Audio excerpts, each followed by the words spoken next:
लालची भाभी। करिश्मा, रेशमा और मनीषा 3 बहनें हैं। उनका एक भाई भी है, मयंक। मयंक अपनी बहनों को बहुत प्यार करता है, लेकिन मयंक की पत्नी सविता इस मामले में मयंक से बिल्कुल ही अलग है।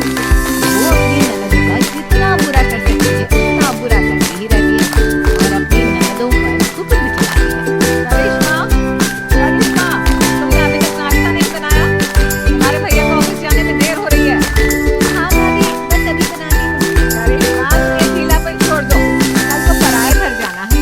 वहाँ अगर तुम इस तरह से काम करोगी तो लोग क्या कहेंगे कि माँ ने और भाभी ने कुछ सिखाया नहीं। और तुम्हारी दोनों बहनें कहाँ हैं?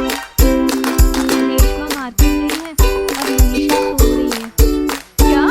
सुबह के 8 बज रहे हैं और ये महारानी अभी भी सो रही है?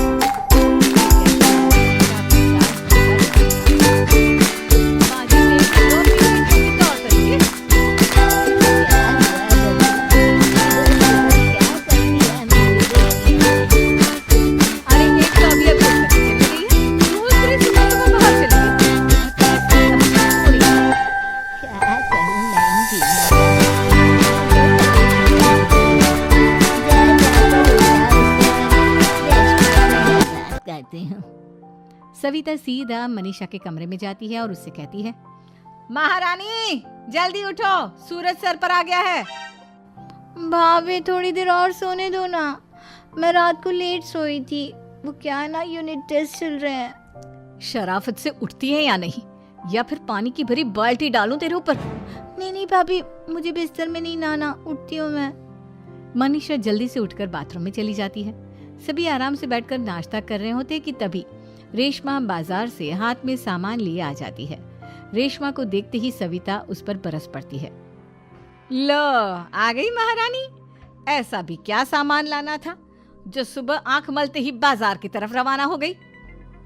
भाभी, कल आप ही तो चीख रही थी कि घर का सारा सामान मुझे ही लाना पड़ता है, घर में किसी को भी किसी काम से कोई लेना देना नहीं है। अब मैं बाजार जाकर सामान ले आई तो आपको इस बात से भी तकलीफ हो रही है? देख रही हो माँ जी, अपनी बेटी की जुबान कैंची से भी तेज चलती है। और मयंक, आप तो कुछ कहेंगे नहीं अपनी लाडली बहन को? रेशमा, अपनी भाभी से ऐसे बात नहीं करते। चलो माफी मांगो। भैया, मैं क्यों माफी मांगू? आप भाभी से बोलिए ना कि हम पर कम हुक्म चलाया करे। हम इस घर की बेटियां हैं और आपकी पत्नी की ननद है, नौकरानी नहीं। लो कर लो बात। इनकी भलाई के लिए कुछ भी बोलो तो इन्हें बुरा लग जाता है। इस घर में यही इज्जत है मेरी। देख लो माँ जी, आपकी बेटी किस लहजे में मुझसे बात कर रही है। सविता वहां से चली जाती है। मयंक को बहुत गुस्सा आता है, वो भी वहां से चला जाता है। फिर करिश्मा रेशमा को समझाती है, रेशमा, तुम्हें भाभी से माफी मांग लेनी चाहिए थी ना। लेकिन दीदी, मैंने कुछ किया ही नहीं, तो मैं माफी क्यों मांगू? हाँ करिश्मा दीदी, रेशमा दीदी जैसे ही घर में आई भाभी ही उन पर चिल्ला रही थी। हाँ, मैं मानती हूँ कि गलती भाभी की थी। मैं तो इसलिए बोल रही हूँ कि भाभी ने माँ को तो पूरी तरह अपने वश में कर लिया है। वो हमारी बात सुनती ही नहीं।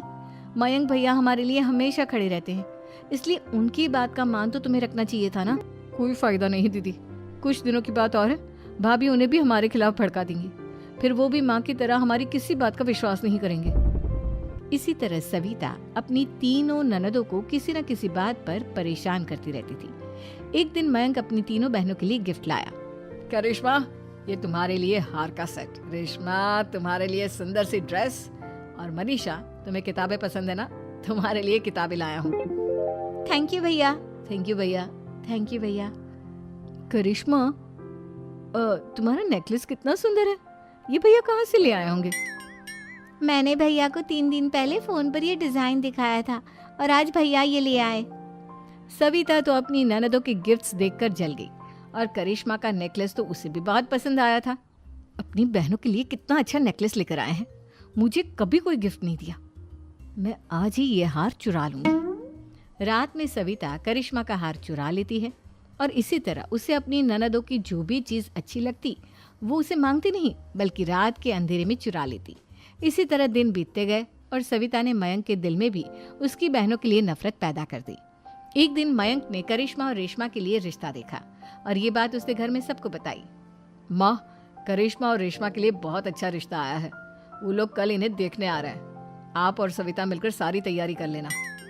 ये सुनकर करिश्मा और रेशमा खुश हो जाती हैं, लेकिन सविता सोचती है, अगर इन दोनों बहनों की शादी हो गई तो घर और बाहर का काम कौन करेगा? मनीषा तो एक नंबर की कामचोर है, उससे तो किसी बात की उम्मीद लगाना ही बेकार है। मुझे इस शादी को रोकना होगा। अगले दिन सभी लड़के वालों के स्वागत की तैयारी करने में लगे होते हैं। तभी मयंक अपनी बहनों से आकर कहता है, तैयार हो गई तुम दोनों?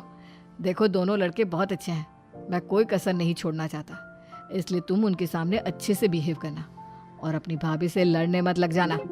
करिश्मा, तुम वो नेकलेस पहन लो ना जो मैं तुम्हारे लिए लाया था। भैया मैं बहुत देर से वो नेकलेस ढूंढ रही हूँ, लेकिन मुझे मिल ही नहीं रहा।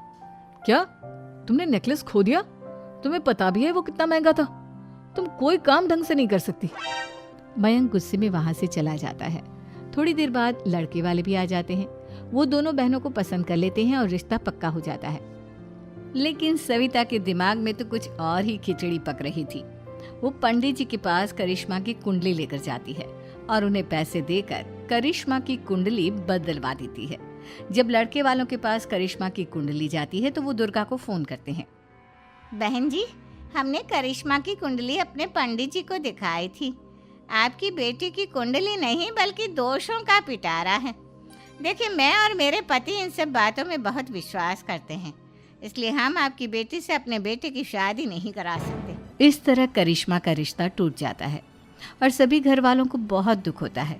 अब कविता सोचती है, चलो करिश्मा का तो रिश्ता टूट गया, अब रेशमा का भी रिश्ता तोड़ना है। क्या करूं? अब सविता आवाज बदलकर किसी अननोन नंबर से रेशमा के होने वाले ससुराल में फोन करती है। हेलो, मैं कौन हूँ कौन नहीं ये आपके लिए जानना जरूरी नहीं।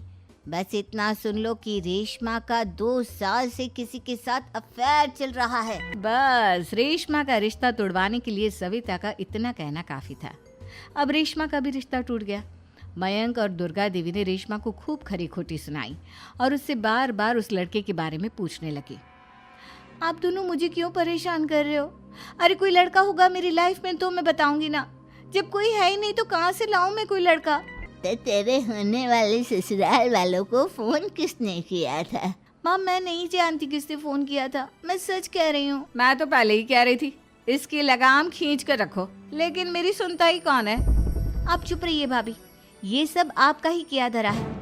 अब तीनों बहनों को विश्वास हो जाता है कि ये सब उनकी भाभी ही कर रही है। तीनों बहनें अपनी भाभी को सबक सिखाने के लिए एक वकील कर लेती है और घर में हिस्सा मांगना। देखो भैया, माँ बाप की जायदाद में जितना बेटों का हक होता है उतना ही बेटियों का, इसलिए इस घर के 4 हिस्से होंगे और हमें अपना हिस्सा चाहिए। मैंने तुम्हारे लिए क्या क्या नहीं किया और तुम इस घर में हिस्सा मांग रही हो? भैया, आप और माँ हम बहनों की कोई बात नहीं सुनते हो और भाभी हमारी शादी नहीं होने देगी क्योंकि उन्हें लगता है कि आप हमारी शादी में ज्यादा पैसा लगाओगे और उन्हें हम जैसी फ्री की नौकरानी कहाँ मिलेगी। तो हम भाभी के साथ तो रह नहीं सकते, हम बहनों को अपना हिस्सा चाहिए। अरे तुम्हें शर्म आनी चाहिए अपने भाभी पर ऐसा इल्जाम लगाते हुए।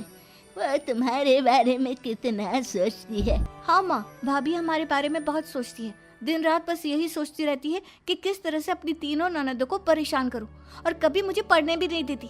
दोनों बहनों का रिश्ता भी तो इन्होंने ही तोड़वाया है और रात में हमारे कमरे में आकर हमारी चीजें भी चुराती हैं। इसी तरह सविता की तीनों ननदें अपनी बात पर अड़ी रही। अब कोर्ट में तारीख भी शुरू हो गई।